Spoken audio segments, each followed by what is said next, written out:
Shark fishing actually started as a derivative of strong wind Polaroiding. You know, up until about the 1970s, nobody did anything more with Polaroid glasses and fish off a high bank of a river or a high bank of a lake or even a cliff top.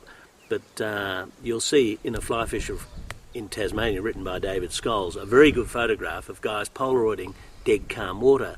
But it was my mate John Philbrick that actually I think is the father of modern day Polaroiding, when he discovered at Penstock Lagoon in the early 70s that in a strong northerly you could find fish in the waves. And I remember him saying, "Come on Jim, you've really got to go and have a look at this." And he took me on my first high wind Polaroiding experience. And in those days no one went out to the Western Lakes on a sunny day when there was a 30 knot northerly blowing, and today that's the best day you can go out to the Western Lakes. So with the knowledge of being able to Polaroid in the winds, I remember Peter Wilson, who was the original publican at the Great Lake Hotel, which is now the Central Highlands Lodge, and he said, "Oh, you ought to see the fish in the waves at 6 o'clock in the evening near the wall on the Great Lake." And that became the beginning of shark fishing. Firstly, we fished late afternoon when the fish glowed in the waves, and nowadays we're looking for a blue sky and a northerly on the Great Lake every opportunity we can get. And today we've refined it to the patterns that we use. We all use beetle patterns, and we zigzag up and down across the waves every blue sky day we can get. And that was the origins of shark fishing. The technique of shark fishing for me is to zigzag the waves, work on to try and parallel your boat across the waves, looking into the waves with the sun behind you. So before lunchtime you probably want an easterly, and then after lunchtime you want a westerly. But the best wind basically is a northerly with a touch of west in it, because then you get the whole afternoon, and of course the beetles get onto the Great Lake through the afternoon, and of course the best fishing is when the beetles hit the water. So quite often you go in the morning and see no fish until 2 or 3 o'clock, and then between 3 and 5 or even 6 o'clock you'll see every fish up in the waves. And it is the most exciting sight fishing in the world, and I think Tasmania has a priceless fishery in shark fishing, and we nickname it shark fishing because the brown trout in the waves look like little olive brown sharks. In fact, sometimes they're absolute golden sharks. And the rainbows are sort of slate grey and much harder harder to see and much harder to catch as well. But when shark fishing is at its peak in January and February, there's no better fishing in the world. I use today the foam beetles tied by Bruce Gibson in the north of the state, and I don't think there's a better pattern. And when we're prospecting along the shores of the Great Lake, before we shark fish, i.e. we fish in 7 or 8 foot of water, I might use a Chernobyl ant or one of Julian's dunny brushes, and behind that put one of the gum beetles. But when the fishing is at its best and when the fish are up in the waves, a single fly and just Bruce Gibson's gum beetle is without doubt far and away the best fly that I've used. I do know guys that use hairwing coachmans or royal wolves to great effect, and fishing with Michael Yule the other day, he had a carrot fly on because he can see it, and he's now 80 years of age and the grandfather of fly fishing in Australia, because his dear old great-grandfather brought trout to Australia, and he was fishing with a carrot fly, and you could see it stood out like a traffic light. And so when you get a bit older and your sight's not so good, you've got to have a fly that you can see. But I use the gum beetle. It's my number one fly today.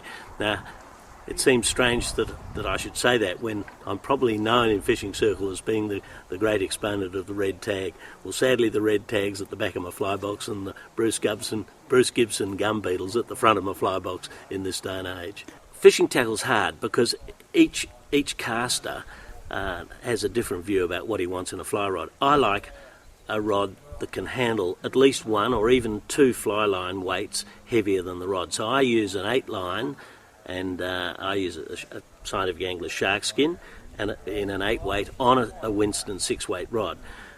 Lots of guys just go up 1 rather than 2. I remember reading an American article on fly lines and what we should do, and the comment was, if you've been fly fishing for 10 years, you should go 1 weight up on the rod. If you've been fly fishing for 25 years, you should go 2 weights up on the rod. And if you're a brand new fisherman, you should start with a 6 weight on a 6 weight rod. I don't know whether that's right or wrong. I think if you're a good caster and you've got the ability to handle line speed, double haul, comfortably and accurately, then you should go up a couple of weights. I like a medium action rod. I don't like the super fast action rods, but my young mate Timmy Wallace wouldn't have anything else but a fast action rod. So I don't think there's a black and white answer as to what tackle to use. The secret, of course, is presentation, to get in front of the fish. And sometimes with a moving boat, particularly in a 15 or 20 knot wind, it's a bit hard to get accurately in front of the fish. So the better the caster you are, the better the fisherman you are.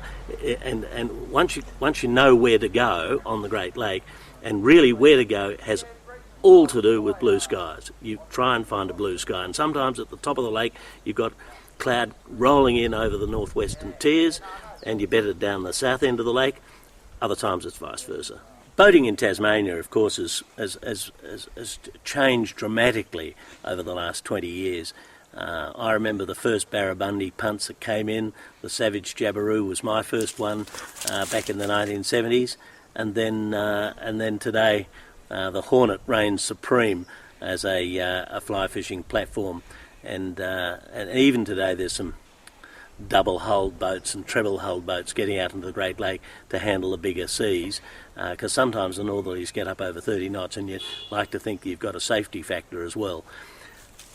I use a Hornet, a 435. I love it. I've got on the back of it a Honda. It's the quietest motor. I can cross the waves at about 2 miles an hour just in idle, and it's just a perfect speed to eye off each wave looking for trout. So I zigzag across the waves. The 4-stroke motor has revolutionised shark fishing because you can go so quietly and so slowly across the waves, and they have huge advantages over the 2-stroke motor. And of course there's the economy factor as well. At the end of the day you've used a whole lot of litres less in a day's travelling across the waves than you would with a 2-stroke. Even the modern day 2-strokes I don't think work as well crossing the waves quietly as a 4-stroke. So I'm a 4-stroke nut. Mine's a Honda. I couldn't ask for a better motor, and I'm totally biased and don't even listen to anyone who thinks that they've got some other motor that's better. To me it's black and white. It's the ideal boat, and everybody who gets on my boat at the end of the day says, I can't believe how good that motor is. I didn't hear it all day. It's a magic motor, so I'm a Honda.